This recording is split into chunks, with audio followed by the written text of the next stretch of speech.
मुझे इसने बड़ा किया है। तो मैंने आज मुस्तफा के सारे गुलाम इकट्ठे करके अपनी औकात बता दी है।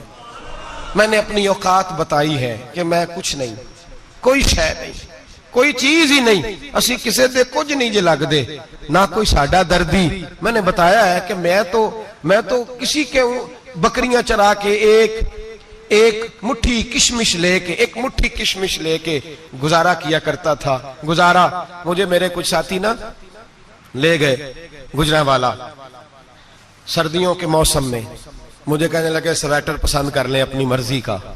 तो मैंने कहा यार मुझे तो वही मजा आता है जो मेरी अम्मा क्रोशिये से बनाया करती थी। वो पहले अब्बा पहनते थे, फिर वही स्वेटर बड़ा भाई पहनता था, फिर हमारे खाते में आ गया।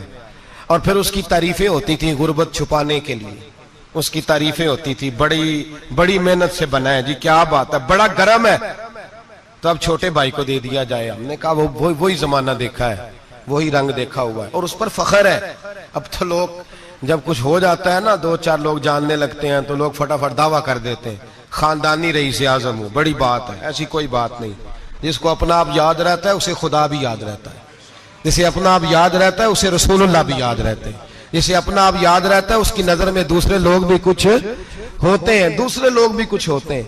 मैं उम्रे के लिए, हज के लिए जाता रहता हूँ, रब मुझे अपने फजल से बुला लेता है। तो मैं एयरपोर्ट से नीचे उतरा तो एक साहब मेरे जानने वाले थे, दौड़ के आए और मुझे कहने लगे क्या बात है, सुना है इस दफा आप सऊदी एयरलाइन से आए, सीधा मदीना शरीफ आए, क्या बात है आपकी। और मैंने कहा साहब छोड़ दें, मैं भी जब पहली दफा आया था तो मैं भी बड़ा घूर घूर के एयरपोर्ट देखता था, मैंने कभी देखा जो नहीं था, मैं बड़ा घूर घूर के देखता था। कोई ऐसी बात नहीं है, ये निजाम कुदरत है, बादशाह के फैसले हैं, वो जब चाहता है जिस तरह के चाहता है फैसले फरमा लेता है।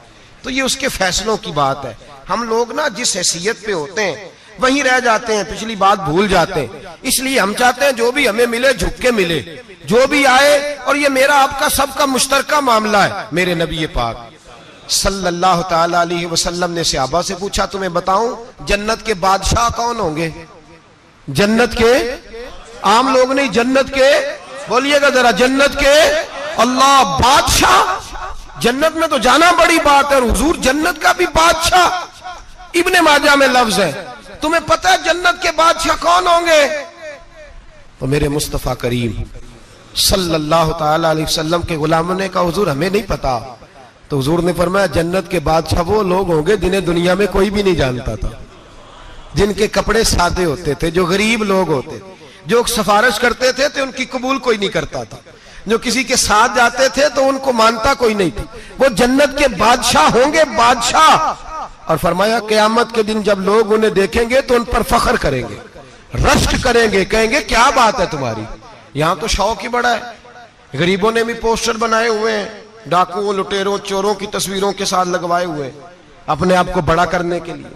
आज ही इख्तियार करें, आज ही इख्तियार करें, अपने आप को मिटाने की कोशिश करें। रब करीम के बंदे आगे बढ़ बढ़ के अपना आप दिखाते नहीं, बड़ा शौक है, पहले फोटो खिंचा लो, बाकी बातें बाद में होंगी, पहले वीडियो बना लो, बाकी कुछ और बाद में होगा। पहले अब तो परसों तरसों मुझे एक मौलाना कहने लगे कि आपसे मैंने, वो यहाँ जुमा पढ़ने आते हैं कभी कभी, मेरे दोस्त हैं, कहते हैं आपसे मैंने सुना था कि अगर कोई उस नबी पाक का फरमान है, अगर कोई नजराना दे तो उसको ले लो, अगर कोई तोहफा दे तो उसको, हुजूर ने फरमाया ले लो अगर तुम्हें को देता है, अपनी मर्जी से, मांगना मना है, खुद दे दे तो ले लो, वरना एक वक्त आएगा तुम मांगोगे तुम्हें मिलेगा नहीं, जब को दे दे तो ले लो। कहने लगे आपने कहा था को दे दे, तो उस वक्त से मैं कोई सूट देता है मुझे मेरी मस्जिद का नमाजी तो मैं ले लेता हूं, कोई मुझे कोई और शय देता है तो मैं आपसे सुन के, तो अगर मेरी मस्जिद का नमाजी सूट पकड़ाते साथ फोटो भी खींचे तो फिर मेरे लिए क्या हुक्म है? वो खुशबू की डब्बी देते हुए साथ फोटो भी खींचे, फिर मेरे लिए क्या हुक्म है? कहने लगे रमजान में ये हाल हुआ है कि लोग कपड़े दे रहे थे और फोटो खींच रहे थे, क्या चक्कर है, कहां चले गया? गरीब आदमी की इज्जत नफ्स को कुचल डाला पकड़ के। एक जोड़ा साल के बाद इमाम को दिया, उसकी भी तस्वीर खींच के फेसबुक पे दे डाली। ये हमारी आजिज़ी है, ये हमारा प्यार है, ये हमारा अंदाज है। भाई ये हम गलत रास्ते पे, गलत डगर पे चल निकले, हमें वापस आना पड़ेगा। मेरे नबी पाक अलैहिस्सलाम ने आजिज़ी को पसंद किया। हुजूर शोहरत से, नामवरी से दूर रहते। नबी पाक अलैहिस्सलाम ने आजिज़ी, इनकिसारी और सादगी और कनात इनको अपना के रखा, सीने से लगा के। ये नहीं कि माल नहीं आया, बहरीन से लाखों दिनार आए हुजूर के जमाना ज़ाहिरी में। तबूक के बाद फतूहात हुई तो लाखों दिनार आए, लेकिन हजरत आयशा कहती है हमारे घर में 4 दिन के बाद ही रोटी पकी है, हमने एक वक्त ही खाना खाया। लाखों रुपया आया है, पर हमारे घर के अंदर जो खाना आया है वो सिरका ही आया है। हमने रात अगर रोटी बच गई है तो सवेरे उठ के रात वाली खाई है। हमारे घर के अंदर वही हालात रहे, इसलिए कि मेरे नबी पाक अलैहिस्सलाम ने फरमाया मैं तुम्हारी दुनिया से हासिल करने नहीं आया, मैं तो मुसाफिर की तरह वक्त गुजारने आया। हम ज्यादा के चक्कर में निकले तो बड़ा कुछ कुचल के आ गए। बड़ा कुछ आजी जब पैदा होती है, इनकिसारी जब पैदा होती है, जब तवाज़ो आती है, फिर इंसान बनता है, फिर वो समझता है, फिर उसके अंदर तब्दीली आती, फिर वो। और बुजुर्ग फरमाते हैं आजी वाले को नमाज में भी लज्जत आती है। वरना तो किसी ने पूछा था, एक शायर इस्लामाबाद में रहते थे, तो उनसे किसी ने पूछा कि आपका शहर किस तरह का है। उन्होंने कहा मेरा उस शहर अदावत में बसेरा है जहां लोग सजदों में भी लोगों का बुरा सोचते हैं। मेरा उस शहर अदावत में बसेरा है जहां लोग सजदों में भी लोगों का, नमाज पढ़ते हुए कहते हैं देखो कितनी बू आ रही है इससे, कपड़े नहीं बदल के आया। नमाज पढ़ते हुए भी साथ वाले के बारे में बुरा सोच रहे। जब आजी सैयद अहमद कबीर रिफाई रहमतुल्लाह ताला अलैह, ये सिलसिला रिफाइया के शेख हैं, आला हजरत रहमतुल्लाह अलैह ने इनकी बड़ी तारीफ लिखी है फतावा रज़विया में। मिस्र के अंदर सिलसिला रिफाइया और शाज़िलिया, बहुत सारे लोग इस सिलसिले में मुरीद हैं। सैयद अहमद कबीर रिफाई इतने बड़े सूफी थे कि मेरे मुस्तफ़ा करीम सल्लल्लाहु अलैहि वसल्लम के रोजे पर हाजिरी देने गए। नबी पाक की बारगाह में हाथ दुआ करें, अल्लाह हम सबको वहां हाजिरी नसीब फरमाए, अल्लाह हम सबको बार बार ये मौके अता फरमाए। सैयद अहमद कबीर रिफाई हाजिरी देने गए तो जब नबी पाक के गुम्बद पे पहुंचे तो कहने लगे या रसूलल्लाह मैं कब्र देखने नहीं आया, मैं तो दीदार करने आया। हुजूर ये तो ज़ियारत में करता रहता था, दीदार करने आया।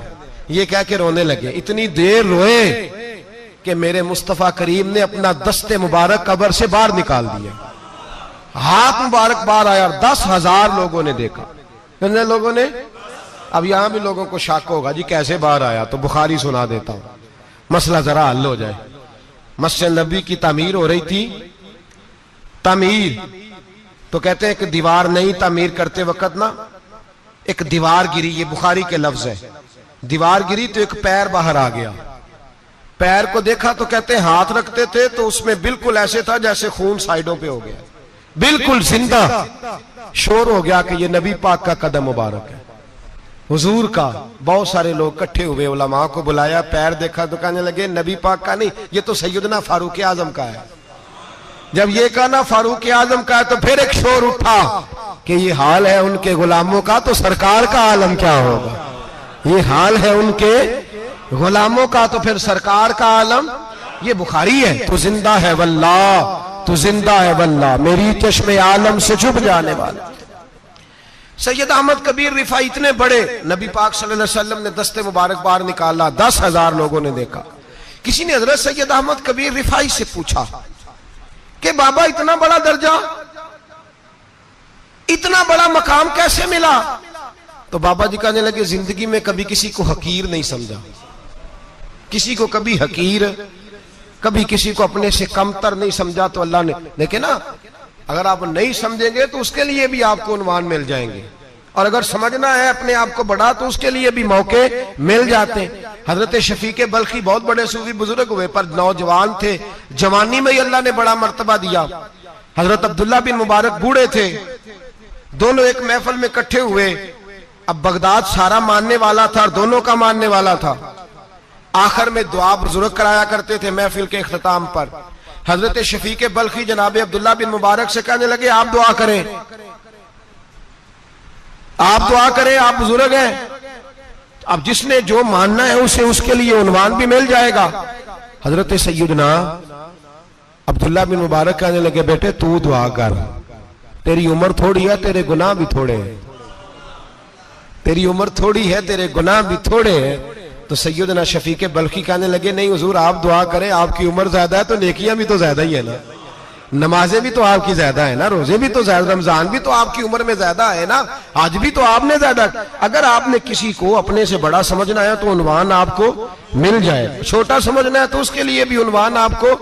बात तो ये है कि आप क्या करना, अगर आप किसी को हकीर समझना चाहते हैं तो बात खत्म हो गई। सैयद अहमद कबीर रिफाई फरमाते हैं जिंदगी भर कभी किसी को हकीर नहीं समझा। अल्लाह की सारी मखलूक की क्या बात है। अल्लाह कुरान में कहता है इन्नल्लाह ला यस्तही अन यदरिब मसलन मा बऊदतन फमा फौकहा। अल्लाह शर्म नहीं करता कि एक मच्छर की मिसाल बयान करे या उससे भी कमतर। अल्लाह मच्छर की बात करता है इतना बड़ा होके, वो कहता है मैं करूंगा, मेरी मखलूक जो है तो हजरत अहमद कबीर रिफाई फरमाने लगे मैंने कभी किसी को हकीर, बोलिए कभी किसी को हकीर। हम लोगों के पास उन्वान बड़े हकीर समझने के लिए, हम समझ लेते हैं। अमीर आदमी कहता है गरीब मेहनत क्यों नहीं करता, मेहनत करे अमीर हो जाएगा, उन्वान हुआ कि ना तनकीद करने का। 4 बच्चे हैं करें कमाई अमीर हो जाएंगे, अब वो हकीर समझ रहा है गरीब को। गरीब भी अमीर को हकीर समझता है, वो भी कहता है जो इसने कमाया सारा ही हराम है, जायज एक पैसा नहीं, उसने भी हकीर समझ लिया। यानी वो ये कह रहा है कि मैं हलाल खाता हूं, ये अमीर हराम खाते हैं, तो बात खत्म हो गई। उसने भी हकीर समझ लिया, इसने भी हकीर समझ लिया। अब उन्वान ही था ना, अगर उन्वान बदल लेते तो बात बन जाती। अमीर अगर ये कहता कि मैं इस गरीब की मदद करूंगा इसलिए कि पैसे मेहनत से नहीं मिलते, खुदा के फजल से मिलते हैं, तो वो ये ना कहता कि ये मेहनत करता तो आगे चला जाता। और गरीब अगर समझता इस बात को तो ये ना कहता अमीर सारे हराम ही खाते हैं, वो कहता भाई रब ने जो मेरे लिए पसंद किया मुझे दिया, जो इसके लिए पसंद किया इसे दिया, बात खत्म हो गई, झगड़ा खत्म। उन्वान तो मिल जाएगा आपको, मुस्बत भी और मनफी भी। तो अच्छी बात नहीं कि मुस्बत इख्तियार करें। सैयद अहमद कबीर रिफाई कहते मैं गुजर रहा था, एक दिन मेरे साथ ऐसा हुआ कि मैं गुजर रहा था खेत के अंदर से, इधर भी पानी था इधर भी पानी था। होता है ना पानी पानी होता है फसलों में कई दफा। कब होता है ज्यादा पानी? नहीं जब कद्दू करी रहे जी, और जब कद्दू करते हैं ना तो दोनों जाने पानी भरा होता है ना जी, वो ट्रैक्टर भी पानी में चलता है।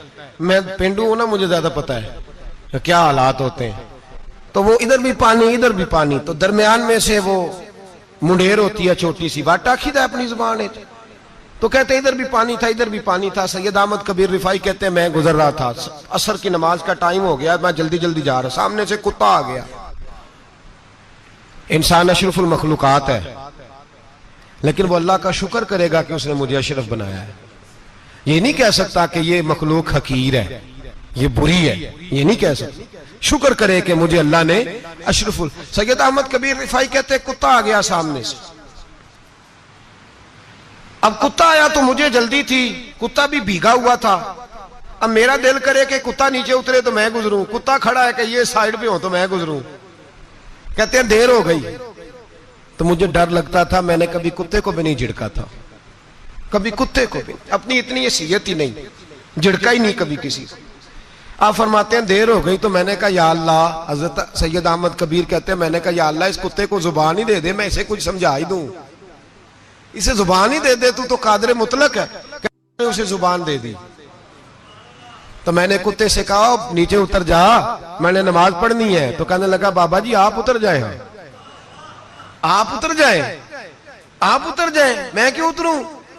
तो सैयद अहमद कबीर रिफाई कहते हैं मैंने उससे कहा कि बात यह है कि मेरे ऊपर नमाज फर्ज है, तेरे ऊपर फर्ज नहीं, तो मैंने नमाज पढ़नी है। अगर मैं खेत में उतर गया तो कीचड़ है, मेरे कपड़ों को मिट्टी लग जाएगी, पता नहीं पानी पाक है कि नापाक है, तो तू उतर जा, तेरे ऊपर नमाज नहीं फर्ज, तो मुझे जाने दे। तो सैयद अहमद कबीर रिफाई कहते हैं उसने ऐसी बात की कि मेरे ऊपर वजद तारी हो गया। कुत्ते ने बात की तो मैं कांपने लगा। राती जागे शेख सदावे, राती जाग दे कुत्ते, तैथों उत्ते मालक दा दर मूल न छड़ दे, भावे मारो 100 जुत्ते तैथों उत्ते। ओ एक बुरकी दा कदर पछानन, भावे मालक हो मन सुत्ते तैथों उत्ते। रुखा सुखा खा दिने जा रुखा विच सुत्ते, ते तैथों उत्ते उठ बुलिया, चल यार मना लै नहीं ते बाजी लै गए नहीं कुत्ते। उठ बुलिया चल यार मना लै, नहीं ते बाजी लै गए कुत्ते ते थूते। सैयद अहमद कबीर रिफाई कहते हैं वो मुझे कहने लगा आप उतर जाए, तो मैंने कहा भाई मेरे ऊपर नमाज फर्ज है, तेरे ऊपर फर्ज नहीं, तू उतर जा, मेरे कपड़े आलूदा हो जाएंगे तो क्या करूंगा। तो कहते हैं उसने बात की तो मैं घबरा गया और छलांग लगा के मैं खेत में उतर गया। मुझे कहने लगा बाबा जी कपड़े अगर आपके कीचड़ से आलूदा हो गए तो पानी से साफ हो जाएंगे, और अगर मुझे हकीर जान के आपका दिल आलूदा हो गया तो 7 समुद्रों से भी साफ नहीं होगा। कपड़े पानी से धुल जाएंगे और दिल अगर तकब्बुर से आलूदा हुआ तो 7 समुद्रों से भी सही हो सकता ना। ना ना हकीर नहीं जानना, ना मौलवी को, ना सूफी को, ना दरवेश को, ना खेत में काम करने वाले को, ना पट्टे पे मजदूरी करने वाले को, ना गाड़ी का शीशा साफ करने वाले को, ना तेल डालने वाले को, ना किसी को हकीर ना जान, ना किसी के हाल पे तंज कर, ना किसी के गम का मजाक उड़ा, वो जिसे चाहे जैसा नवाज दे। ये मिजाज लुत्फ रसूल है। ना कोई आया लेके चला गया, कोई उम्र भर भी ना पा सका, मेरे मौला तुझसे गिला नहीं, ये तो अपना अपना नसीब है। भाई हकीर नहीं जानना। सैयद अहमद कबीर रिफाई फरमाते हैं वो कुत्ता तो गुजर गया, मैं दौड़ा घर गया, जाके मैंने गुस्ल किया, कपड़े बदले। फरमाते हैं पहले भी मैं असर पढ़ता था, पर आज जब नमाज पढ़ी तो बड़ा ही मजा आया।